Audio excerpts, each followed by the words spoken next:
This is WSMV4 News Today. It's terrifying. It looks like a bomb went through it. When we got up, it was no roof, it was no sidewalls, everything was gone. It's not like anything you see on TV. It's like a dream, and right now we're still going through it. We're still going through the emotions. It is a tough morning for people all across the mid-state. Lives have been lost and homes are destroyed. People are still reeling from Saturday's catastrophic tornado outbreak. Thanks for joining us on this Monday. I'm Amanda Hara. And I'm Carly Gordon. This morning, thousands of people are without power across the mid-state. We know power companies in Montgomery, Davidson and Sumner counties are working to fix what they can as quickly as they can, but it could be days before that power is restored. Our team coverage continues right now. We've got crews on the ground in Clarksville and Nashville, and Holly Thompson is leading our team coverage from the field in Hendersonville this morning. Holly, the sun is coming up, so you can see the scope of the damage a lot better now. Yeah, we're going to show you so much. I'm going to take you on a walking tour. We are right now in the heart of Hendersonville. So, Jared, come along with me. Right here, now that the sun's coming up, you can see this right here. This is Main Street. So it goes right through the middle of town. Now we're going to turn this way. So along Main Street, we have several different businesses, shopping centers. So here's one of them. We've got Ultimate Party right here. Oh, my goodness. I can't tell you how many birthday decorations I've bought in there for my boys. Right next door. Look at this. So this is the end of the shopping center. This is a boutique that had 16 vendors inside. The walls completely gone. The ceiling gone. All you see are all these different decorations. It's more of a home decor situation where they would have all these different festive things. Now, if we can get a close-up shot, take a look at that concrete table right there in the center. So this was right there greeting folks as people would walk in where they would have displays, but they're calling this the table. And what the owners have been saying about this on Facebook, they were talking about, you know what? It is unscathed. It is unmoved. It is standing strong, just like we are. And it was such an incredible analogy, but just talking about they are standing strong in their faith and they have hope. So talking about a rebuild for sure. Jared, if you can also pan this way, Roma Pizza. So we know in both of these places, they had employees there, they had customers. Now in this miscellaneous folks, they actually ran to the basement. They're okay.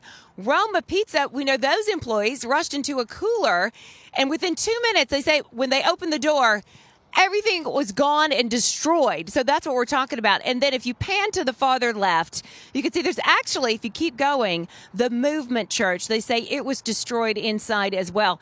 But what you can't see is farther along, we have several other businesses throughout this area going right down Main Street. I'm going to kind of walk over here. We've got shards of glass everywhere. We've got mangled metal throughout. We've got Christmas decorations, all these folks gearing up for the holidays. It's just been heartbreaking for so many people this time of year. But you know one thing that we're hearing from everybody, and that is we're here for each other. This is a community that is so close-knit. They're all about standing strong, standing united, doing whatever they can to help each other. So coming up, I'm going to have more about what you can do. There's an incredible need right now and what they are wanting and what they're asking for, where you can take it. I'll have those details for you coming up in just a couple of minutes. Right now, we have team coverage for you, and I want to take you to, we have in Madison area, one of the other areas in Nashville, Davidson County, hit so incredibly hard as well. There we know we had 3 deaths. We had 2 adults, one of them a mom and also her child. Just heartbreaking. We're checking in with WSMV4's Joylyn Bukovac. She's joining us now live there in Madison with more from there. Hey, good morning to you, Joylyn. Hi, good morning. Well, right now there are about 1,800 families waking up without power here in the Madison area, and there's a state of emergency as crews work to get the power back on and people rebuild their lives. I'm here at this church where you can see here the tornado just ripped through. It caused a lot of damage, and you can see it appears to be the bathrooms that are still standing. The roof is gone. You can see cylinder blocks just crumbling from the foundation, because this is where the church once stood before the tornadoes came sweeping through here on Saturday. There is a van over here that has been completely flipped on over onto its side. There's pieces of what was the roof just completely obliterated, and there you can see There's also some wood and other debris mangled in the trees here, so you can really just see how powerful these winds were and how this debris can really become really dangerous if you are not in a safe place whenever these storms come through. And then I want to get you over here. If you see this yellow structure, this is the Life Center where people were actually there. They were inside this building when the tornadoes came sweeping through. This is where there were 13 people inside this building, and they say that they just heard a loud whistling sound, and the next thing they knew, they looked up, the roof was gone, everything was gone. They were able to get out of this debris, and some were taken to the hospital, but most were able to walk away with scratches and bruises as well. So definitely a miracle that there were 13 people inside of this building. You can see really just a lot of wood, a lot of debris, and you can see where the bathrooms were. The toilet is still in place over here as well. So yeah, just absolute devastation. This is outside of Madison. And for now, I'll send it back to you guys out in the studio. All right. And I'll take it, Julian Bukovac live for us there. Our team coverage now continues. We are headed out to Clarksville, one of the hardest hit areas as well, where an EF3 hit that area there in Montgomery County. Our WSMV4's Ryan Breslin is joining us live there, where sadly we know 3 people were also killed. Checking in with you right now, Ryan, for the latest there. Yeah, good morning to you, Holly. A heartbreaking situation in Clarksville. The recovery phase is now underway after search and rescue efforts wrapped up last night, and a coordinated cleanup will begin later on this morning. I want to show you some of the damage that we're seeing out here. You can see of this townhome, that roof was just ripped off in this tornado, and now it is blocked with a fence so that no one can get inside here. As we look further down the road here, you see a car, a truck, and even on those power lines, more power lines and debris wrapped around them, and then just piles of debris on the road. That's what most of the roads here look like. Piles of debris from whatever people were able to clean up yesterday, and also lights with generators on them. Now, this is West Creek Coyote Trail, which is right by West Creek Elementary, Middle, and High Schools. The Clarksville-Montgomery County school system says West Creek Elementary suffered the most extensive damage. In many schools on the north side of Clarksville, they have some minor damage. All schools, they are closed today and tomorrow, and Montgomery County Emergency Management reports at least 91 structures are totally destroyed in Clarksville, and almost 700 have some kind of damage. CDE Lightband says more than 100 electric poles, they will need to be replaced, and they are working 24-hour shifts to restore that power. At the peak outages, 20,000 people, they were without power here. Just about 11,000 customers are still without power this morning. The city's also asking people to stay away from affected neighborhoods if they're not there to help. They say it's delaying the progress in their efforts. Think about how many people are out here right now working to get everybody back up and living normally again. Now, for people that are interested in helping out this morning, volunteering in that coordinated cleanup, they will be meeting at the Mosaic Church starting at 8 o'clock. Then they'll be bused to the areas in most need. They are telling people that if you are going to come down today, make sure that you dress appropriately to be in a potentially hazardous area. Also, it is a chilly, frigid day, so make sure you're wearing layers and staying safe out here. Holly. All right, Ryan Breslin live for us there in Clarksville. Again, the common message here, underlying message, is that so many people want to help. They're standing strong, and they're saying, what can we do? So coming up, I'm going to have more information where the extreme need is right now and what you can do to step in and help, because after all, we are the volunteer state. We're hearing from so many of you who want to give it back and do something, help somebody in some way. We'll tell you how just ahead. Now, back in the studio. Yeah, a lot of people want to help. Holly, thanks. Crews are looking at the damage right now to determine the force of these storms, and we've just learned more about the tornado that went through Clarksville. Yeah, Steph, no, it turns out it was on the ground for longer than experts first thought. Yeah, about a mile extra than what they were talking about earlier on, so about 43 miles. So a long track tornado. It was an EF3 at its strongest with winds of 150 miles per hour, 6 football fields wide, 600 yards, and went through counties like Montgomery, then Todd and Logan County in parts of southern Kentucky. No updates yet to the Davidson and Sumner County tornado, but still 400 yards wide. It was at the strongest in EF2 with winds of 125 miles per hour. What's yet to be determined with this one is the exact path length. Over the next couple of days, the National Weather Service will send out more survey teams. It's very tough to get around with some of that damage, but going through areas like Madison, Hendersonville, and Gallatin as well. What I want to break down for you is sort of the EF scale explained. So what these numbers exactly mean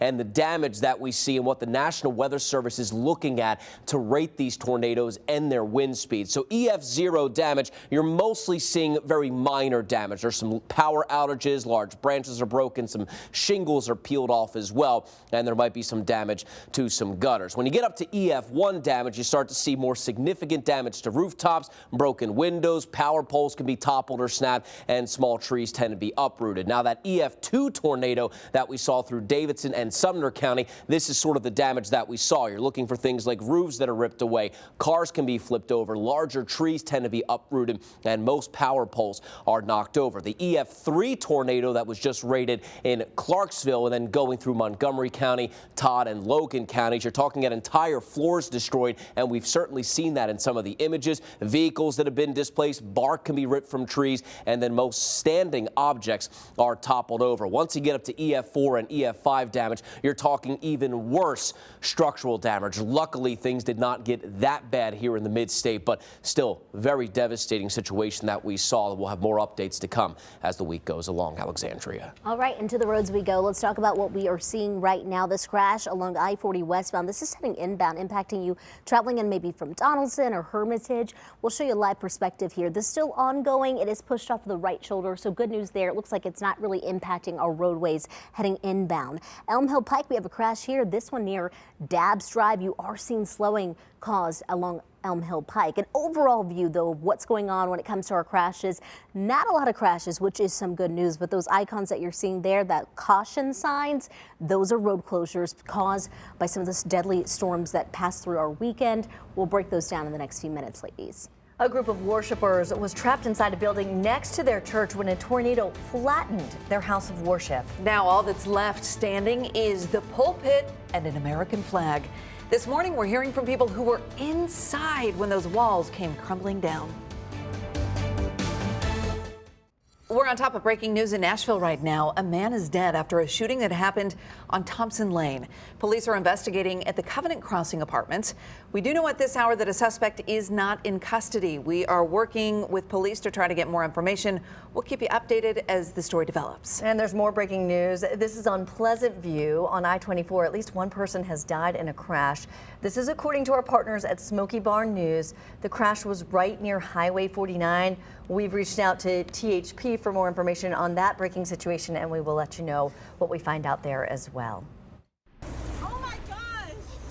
Whoa! A transformer just blew. Oh my god! Oh no! Yeah, you can't help but gasp when you see this. I mean, the bright orange in the sky is just so surreal. This is video from the Madison area showing the moments a tornado hit the NES substation. And this is why it could take days or even weeks to restore all of the power.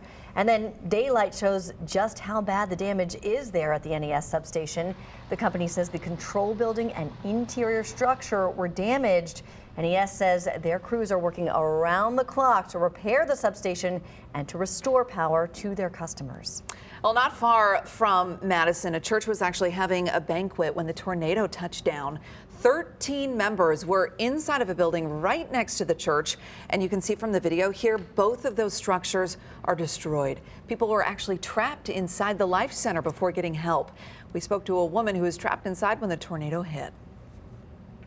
All of a sudden, I heard a real big whistling sound.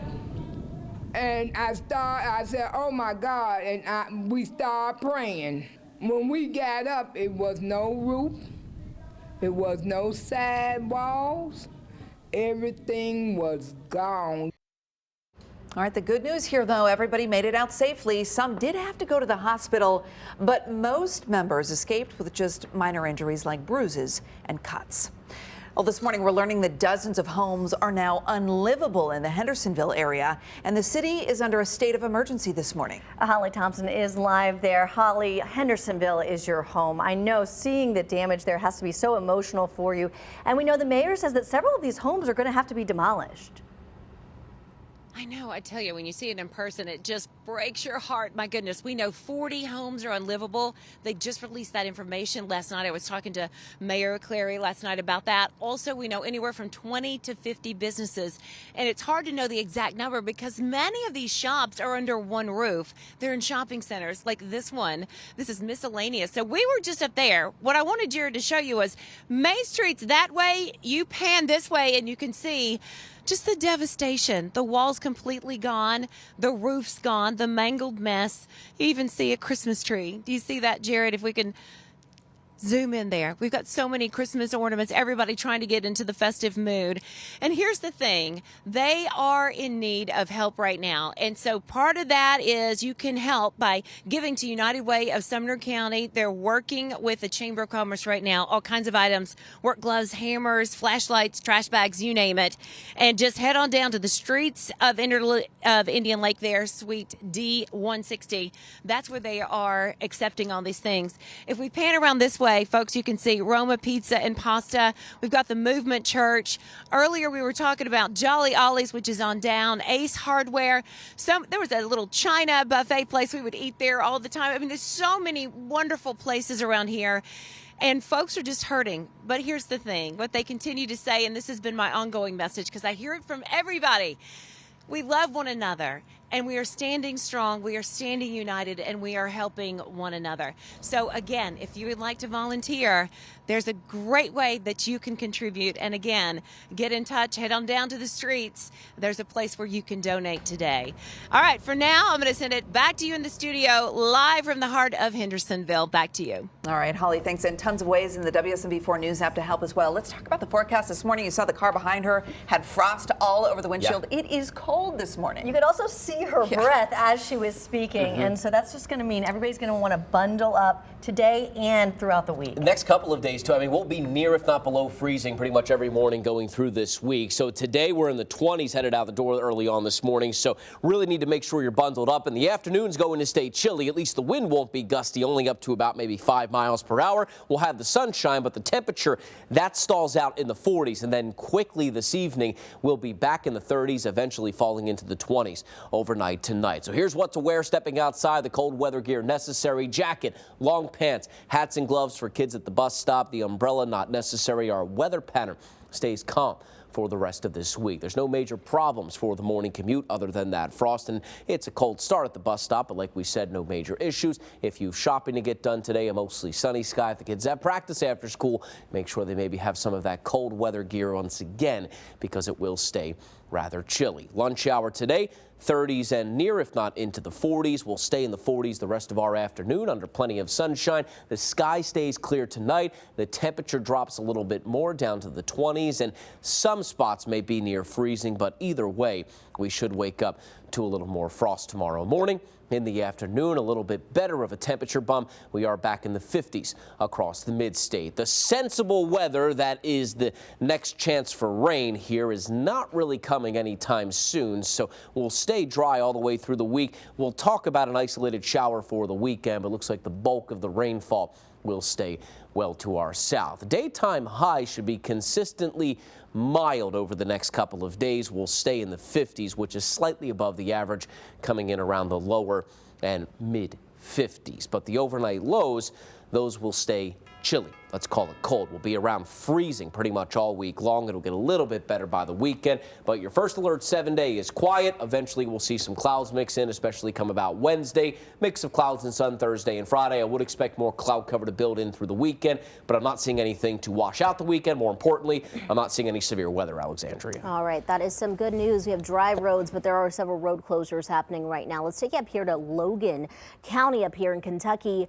Orndorff Mill Road closed off right now between 2371, that is Oakville Lane, and 431. You could use 431 to help navigate that. Several road closures in that area as well as over here in Todd. You can see that road closure there. This one is also impacting the roadway there in Todd County, the roadway of Highway 79 between Haydensville Road closed off between Allens Road as well. We'll break more of these down throughout the morning. We'll be right back.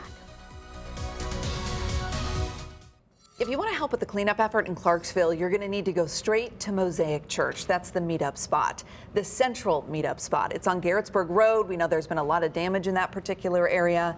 From there, volunteers will be bused to specific locations, and those buses are going to be running every 2 hours. They're asking that you bring work gloves and wear shoes that will protect your feet. You're going to be going into some hazardous areas. Thousands of people lost power over the weekend, and power crews all across Middle Tennessee and from other areas, they are working around the clock to get it back on.